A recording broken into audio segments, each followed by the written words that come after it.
à tous, le 18h30, c'est ici. Nous sommes toujours à Baugy, à l'est de Bourges, dans le Cher. Et aujourd'hui, c'est une page gastronomique que nous vous proposons. Nous allons partir à la rencontre de Daniel Mercier, maître artisan chocolatier. Nous allons rencontrer son fils et leurs salariés à quelques jours du grand rush de Pâques.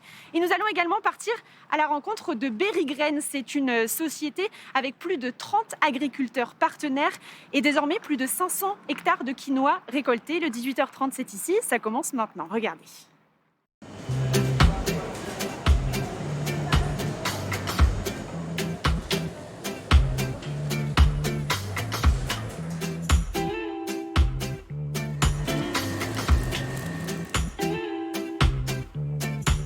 On se retrouve ici au sein du magasin d'usine de la chocolaterie-biscuiterie Mercier. On est avec Daniel Mercier. Vous êtes maître artisan chocolatier. Ouais, bonjour. Bonjour.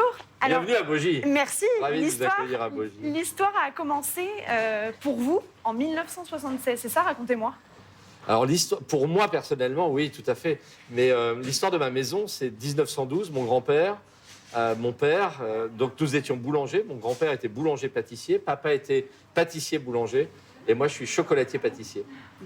Donc, j'ai repris les rênes de la maison en 96, lorsque mes parents ont pris leur retraite, ont vendu la boulangerie-pâtisserie dans le village, et où on avait déjà démarré un petit atelier de biscuits et de chocolat dans le plein centre de Baugy. Justement, cette fameuse année 76, vous n'étiez pas allé au collège ce jour-là, et vous avez justement senti un petit peu les odeurs dans la boulangerie-pâtisserie de votre papa.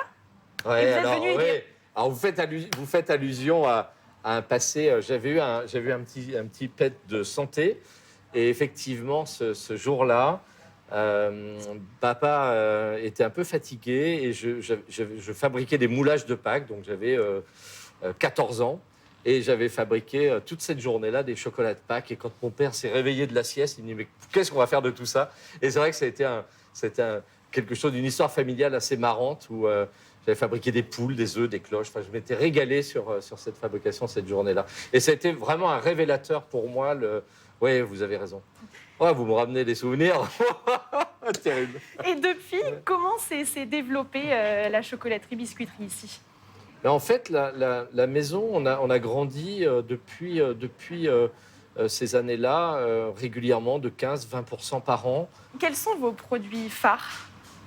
Alors, nous sommes très connus pour nos bonbons de chocolat, tout ce qui est praliné, ganache, parce que j'ai beaucoup travaillé sur les saveurs, sur les textures de mes ganaches, de mes pralinés. Donc, ce que j'appelle les bonbons de chocolat, vous savez, c'est les petits carrés de chocolat qu'on grignote comme ça, qui sont fourrés. Et puis bien sûr un joke que j'ai créé il y a 20 et quelques années maintenant, qui est le fameux camembert en chocolat, où aujourd'hui on m'appelle Monsieur Camembert. Enfin, ça fait un buzz partout. On fait une petite pause, Daniel Mercier, on revient avec vous juste après. On est allé voir dans vos ateliers justement quelques jours avant Pâques, c'est le grand rush évidemment. Vous voyez ce reportage réalisé avec Coralie Pierre et Raphaël Fischer.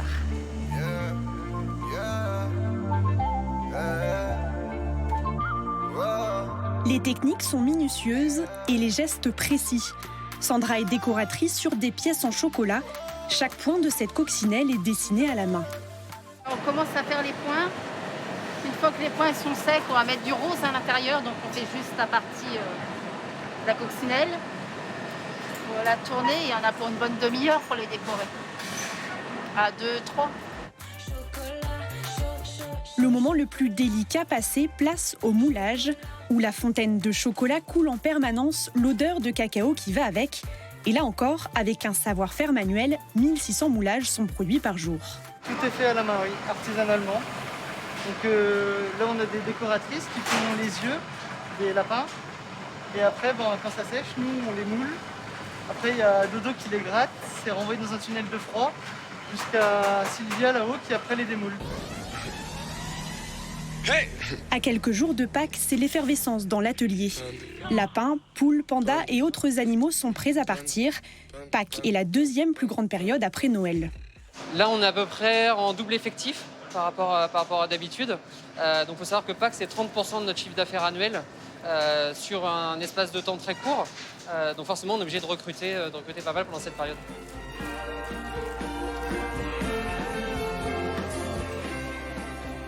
Fin précurseur de papilles, la chocolaterie Mercier innove et réenchante les spécialités à l'origine de sa renommée.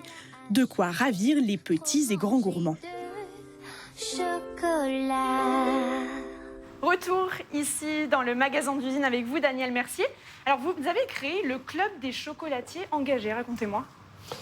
Il y a quelques années, moi j'ai entendu on va manquer de cacao dans le monde si les Chinois se mettent à consommer du chocolat. Donc je me suis intéressé à la matière première, parce que quand tu es chocolatier, si tu manques de matière première, c'est quand même un peu ballot. Donc je suis allé voir un peu les pays producteurs, j'ai beaucoup voyagé. J'ai eu la chance de pouvoir acquérir des terres dans le parc du Yucatan, au Mexique. Et là, j'ai commencé à comprendre ce qui se passait sur la culture du cacao. Je suis rentré à la Confédération des chocolatiers et confiseurs de France, dont je suis le vice-président. Et je me suis dit, mais finalement, nous autres artisans, quelle est notre valeur ajoutée ? On nous accuse, les utilisateurs de cacao ou de chocolat, de déforestation. On nous accuse de travail des enfants. On nous accuse de misère chez les femmes. On nous accuse de pauvreté. On nous accuse d'appauvrir les sols. Tout un tas de choses qui sont vraies, qui se passent réellement.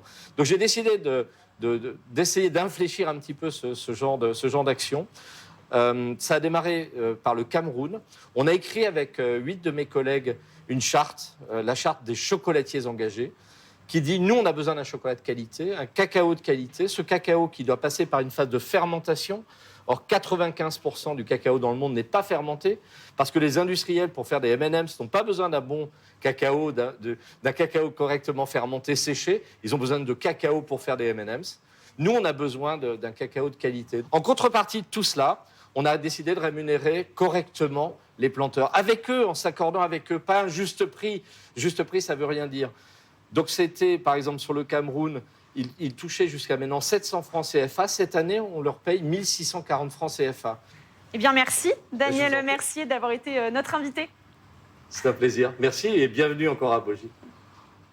Et aujourd'hui, dans C'est ou vous, on part à la rencontre de Flora et Tom. Pour eux, la gourmandise n'est pas un vilain défaut, bien au contraire, puisque c'est le nom de leur jeune entreprise, les Gourmandises de Flora et Tom, installées à Bogie. Voyez ce reportage réalisé par Garo Kevorkian, Grégoire Gréchois et Jean-Luc Sesco.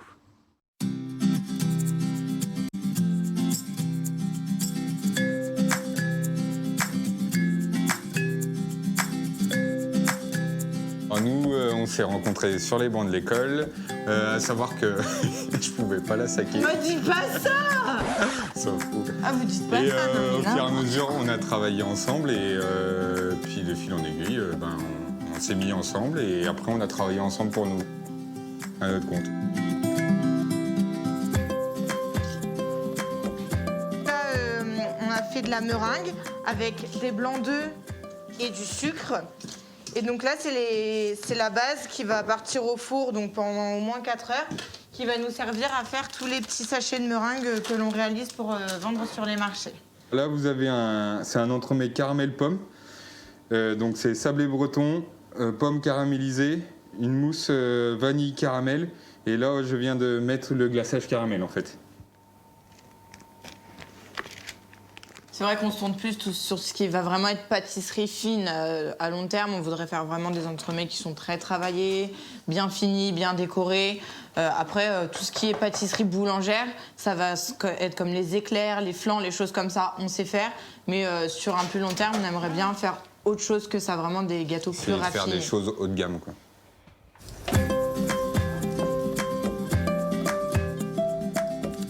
Faut être quand même hyper motivé. À 20 ans, c'est pas tout le monde qui... Nous, on sort de diplôme et on se lance directement à ouvrir une boîte et on s'attendait pas à que ça marche aussi bien et aussi vite. Et ouais, c'est un réel plaisir qu'à 20 ans, on ait une boîte qui tourne bien, quoi. C'est beaucoup de travail, mais en attendant, on est super fiers de ce qui se profile. On espère que ça va continuer comme ça longtemps. Exactement.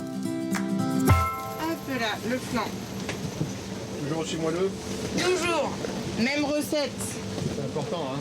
Absolument. Ça change de celui qui commence par un P puis qui finit par... On s'est compris.